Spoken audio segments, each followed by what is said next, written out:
Kita nak lidah kita yang basah dengan zikrullah, dan kita nak juga wa qalbun, hati yang takhsya', yang takut dengan Allah, zakiran, yang sentiasa berzikir dan menyebut nama Allah Jalla Jalaluh. Hati nurani yang kalau dibelah badan saya dan tuan-tuan 1000, tuan-tuan tak jumpa di mana hati tu. Tuan-tuan belah badan 1000, tuan-tuan dan saya tak jumpa di mana hati tu, tetapi dia wujud.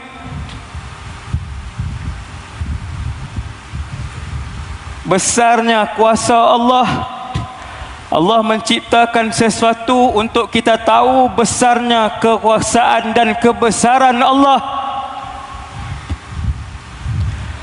Ada di dalam diri kalian sesuatu yang kalian tak boleh melihat, iaitulah hati.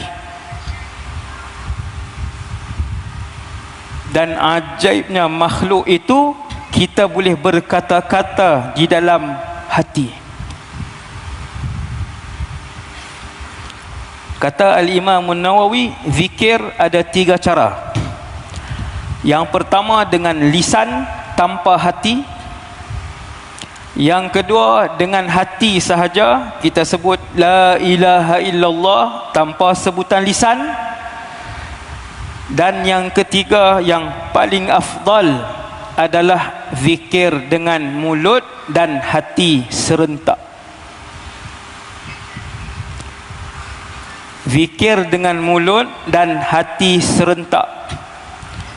Nabi sebut subhanallah walhamdulillah wa la ilaha illallah wallahu akbar, 1 pohon dalam syurga. 1 pohon dalam syurga.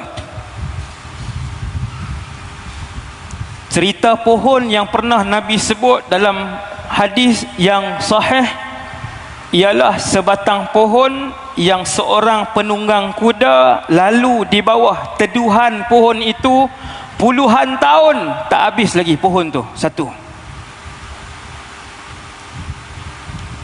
Nabi Ibrahim pesan kepada Rasulullah sallallahu alaihi wasallam, bagi tahu kepada umat kamu subhanallah walhamdulillah wa la ilaha illallah wallahu akbar, 1 pohon dalam syurga untuk orang yang menyebutkannya.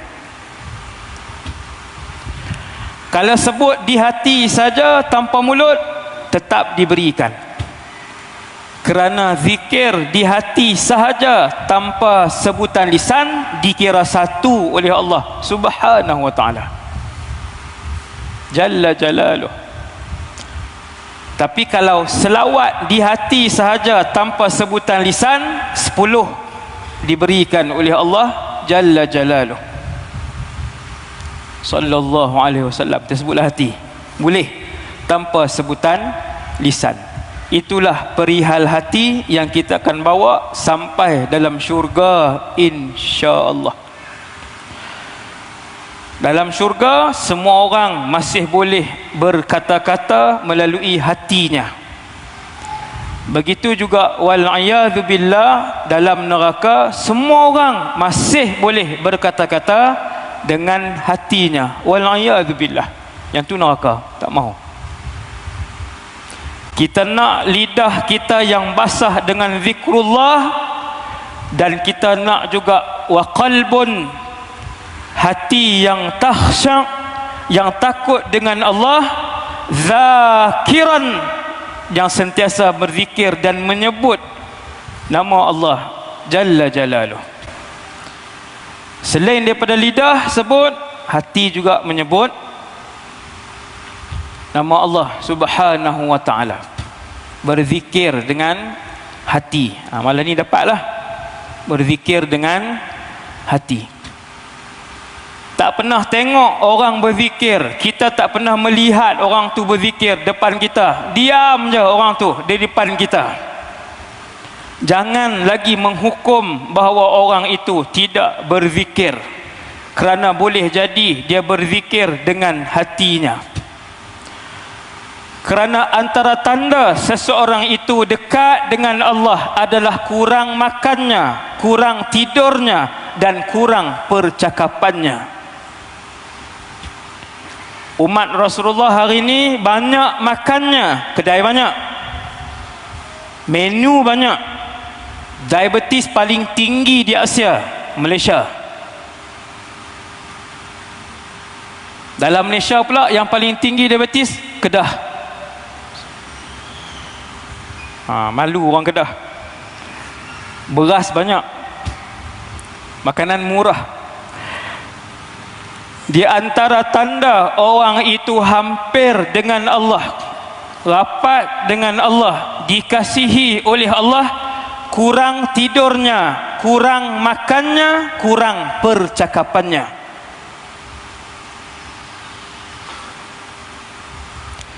Baru sejam tadi saya dengar seorang tabi'in dalam kitab Ibnul Qayyim,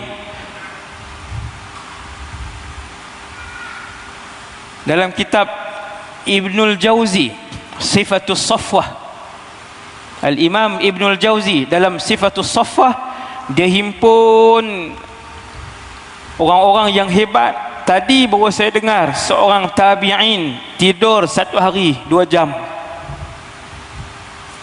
2 jam saja. Kita 12 jam, 2 juga, 1 di depan, 12 jam. Tabi'in yang disebutkan dalam buku tadi Sifatus Safwah, keseluruhan tidur beliau siang dan malam 2 jam. Dan kurang percakapan mereka. Sebab tu tuan-tuan jangan kecil hati kalau tuan-tuan duduk dengan alim ulama yang Rabbani tapi dia tak bercakap sangat. Jangan kecil hati. Kalau kita faham, kita orang belajar, kita tahu itu sifat dan ciri orang beriman. Kurang makannya, kurang tidurnya, dan kurang cakapnya. Tetapi hati mereka kaya dengan zikrullah. Imam baca tadi Imam Maghrib baca ayat, saya tak ingat, belakang sekali, ala bi zikrillah tatma'innul qulub. Yang menciptakan hati ialah Allah. Malam ni saya mengutarakan satu perkara, iaitulah saya dan tuan-tuan tak tahu di mana hati yang memang ada dalam tubuh kita. Tadi kita bercakap dalam hati, kita bersembang dalam hati, kita berzikir dengan hati, kita selawat dengan hati, tapi kita tak tahu di mana hati. Kalau dibelah tubuh kita 1000, kita tak jumpa hati itu. Pencipta, arkiteknya ialah Allah Subhanahu wa ta'ala. Dan Allah bagi tahu satu rahsia di dalam Al-Quran tentang hati. Ala bi zikrillah tatma'innul qulub. Ayat ni boleh print berserta terjemahan, lekat dekat pintu nak masuk bilik rumah. Maksud dia, Allah Ta'ala bagi tahu kepada kita, ni bukan hadis, ini ayat Quran. Sebab tu imam baca dalam solat tadi. Kalau hadis tak boleh baca. Ayat ni Allah bagi tahu tentang hati, bahawasanya ketahuilah. Ketahui siapa? Bukan kamera. Bahawasanya ketahuilah, bukan pintu. Bahawasanya ketahuilah wahai manusia, bizikrillah, dengan sebut nama Allah, tatma'innul qulub, hati akan menjadi tenang. Hati akan menjadi tenang. Bilangan orang sakit jiwa bertambah di Malaysia sejak 2009. Semakin menjadi-jadi. Pelajar sekolah rendah balik ke rumah baru darjah 2, letak beg, stres lah ibu, stres. Saya geram dengar perkataan stres, terutama bila budak-budak kecil sebut yang tak sepatutnya perkataan itu keluar dari mulut mereka. Bukan dia perkataan dosa, dia bukan perkataan maksiat, tetapi apabila seorang kanak-kanak sebutkan bahawasanya dia tekanan, bermaksud suasana yang mengelilingi kanak-kanak itu adalah suasana yang maksiat dan suasana yang jauh daripada rahmat Allah Subhanahu wa ta'ala.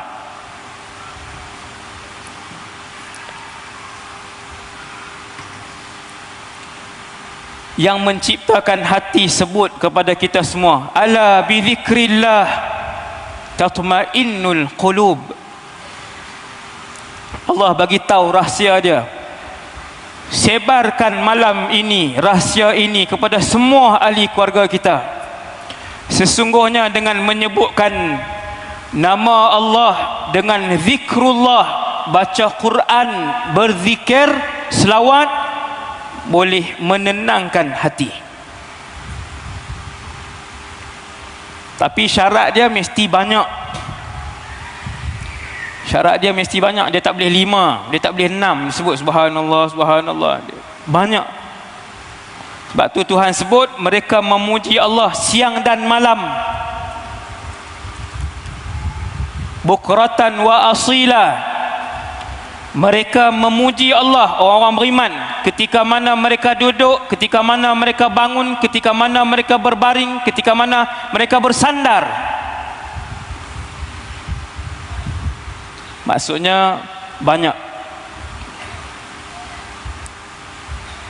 Sebab tu jangan lupa habis solat, Allahumma a'inni ala zikrika wa syukrika wa husni ibadatik. Itu wasiat Nabi sambil Nabi pegang tangan Mu'adz. Itu wasiat Rasulullah. Rasulullah pegang tangan Mu'adz. Rasulullah kata, ya Mu'adz, inni uhibbuk. Wahai Mu'adz, aku sayang kamu. La tada'anna dubura kulli salatin. Jangan sekali-kali tinggal setiap kali bagi salam selepas salat. Allahumma a'inni ala zikrika wa syukrika wa husni ibadatik. Lagi, wahai Allah,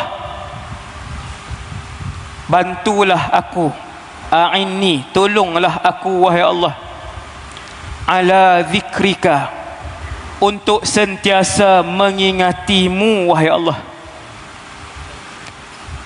Yang mengingatkan kita untuk menyebut nama Allah ialah Allah Jalla Jalaluh, bukan saya dan bukan tuan-tuan. Sebab itu sifat manusia beriman, zikirnya ketika dia bangun dia zikir, dia duduk dia zikir, dia berjalan dia zikir, dia memandu dia zikir, dia masak dia zikir, dia letak badan dia di atas katil dia zikir, dia celik mata dia sebut alhamdulillah allazi ahyana ba'dama amatana wa ilaihin nusyur, dia zikir. Masya Allah. Maka Nabi ajar, Allahumma a'inni ala zikrika, wahai Tuhan, bantulah aku wahai Allah untuk sentiasa mengingatimu. Sangat nikmat apabila sesuatu hati itu sentiasa menyebut zikrullah.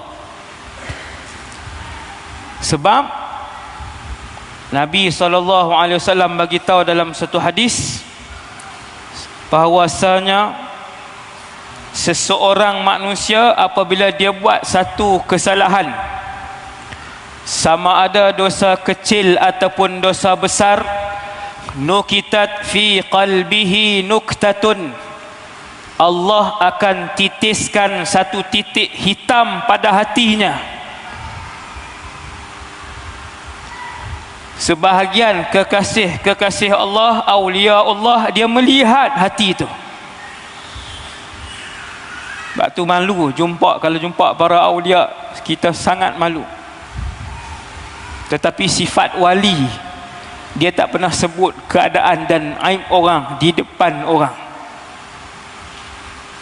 Kalau sebut aib orang di depan orang, umum lagi sampai ribu-ribu orang dengar, itu sangat-sangat jauh daripada Allah Subhanahu wa ta'ala.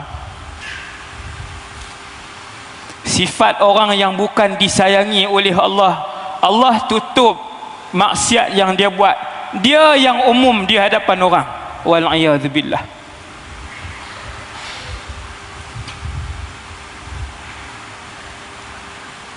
Setiap dosa yang dilakukan, Nabi kata Allah titiskan satu titik hitam pada hatinya.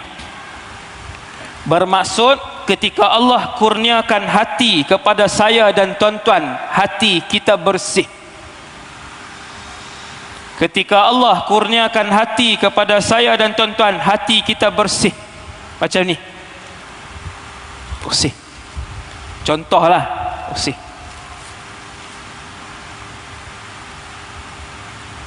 Tapi bila sekali kita buat dosa, ada satu titik hitam pada hati itu. Dan apabila orang yang berbuat dosa itu istaghfara rabbahu, dia mohon ampun dengan Allah, ataupun dia tinggalkan dosa tersebut, ataupun dia bertaubat kepada Allah, lalu dipadam titik hitam tadi. Itu hati.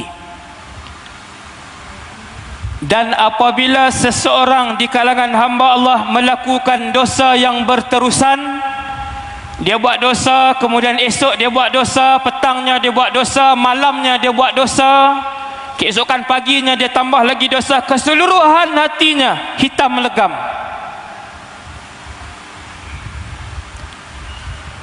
Sebab tu kita tak hairan melihat seorang yang melakukan dosa dan dia mengisytiharkan dosa yang dia lakukan. Kita tak heran melihat di kalangan umat Rasulullah yang buat dosa pada waktu malam, kemudian esoknya Allah telah pun tutup dan satar dosa yang dia buat, dia yang umumkan kepada orang. Karena hatinya sudah terlalu hitam, tidak ada lagi tempat hidayah untuk nur menembusi hatinya. Lalu sahabat tanya kepada Nabi SAW, wahai pesuruh Allah, yang ni riwayat lain yang dhaif, tetapi riwayat hati boleh jadi kotor itu sahih. Apa yang dapat menyucikan hati? Taubat. Apa yang dapat menyucikan hati? Qiraatul Quran. Dan apa yang dapat menyucikan hati? Zikrullah, zikir. Beli tasbih, letak dalam poket. Seperti mana handphone kita tertinggal 18 km dah keluar, patah balik sebab handphone tertinggal. Pastikan satu hari nanti kalau tasbih kita tertinggal, kita juga patah balik untuk sesuatu yang lebih berharga dalam hidup kita daripada selefon kita. Mahal akhirat dalam hidup kita, tengok macam mana persiapan kita, hormat kita, berat kita kepada urusan ibadah kita. Maka rahsia hati yang sangat besar, hati itu boleh berkarat sehingga keseluruhannya menjadi gelap dan tak boleh ditembusi oleh cahaya hidayah. Ini rugi. Hati-hati. Nak bersih balik, orang yang taubat nasuha, kemudian Allah terima taubat beliau, maka keseluruhan hatinya kembali bersih seperti hari pertama dia dilahirkan oleh ibu dia. Orang yang taubat nasuha 40 tahun buat dosa kepada Allah, kemudian dia taubat, Allah terima taubat dia. Hari Allah terima taubat dia, hati dia adalah bersih seperti mana hari beliau dilahirkan. Tapi hati-hati, ramai orang hari ini buat maksiat. Bila berjumpa dengan saya, dia sebut ustaz nak berubah tapi tak kuat. Saya kata, puan tunggu apa untuk kuat? Saya kata, adik tunggu apa untuk kuat? Saya kata, pakcik tunggu apa untuk kuat? Adakah tunggu petang esok untuk malakul maut datang jemput di rumah pakcik?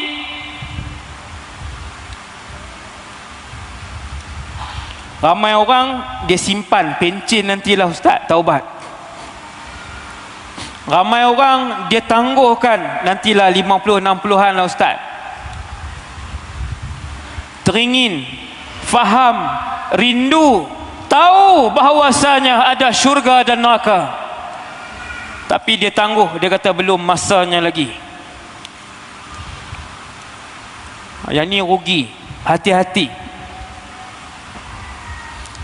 sebab tidak ada presiden di dalam alam ini yang tahu bila tarikh kematiannya. Dan untuk pengetahuan kita semua, 3 orang manusia yang paling kaya di atas muka bumi Allah tahun 2022 ini, ketiga-tiganya saya umumkan tak tahu bila mereka nak mati. Senang faham lah ayat tu. Ketiga-tiga manusia yang paling kaya hari ini sampai malam ni 2022, ketiga-tiga mereka tidak tahu bila tarikh kematian mereka.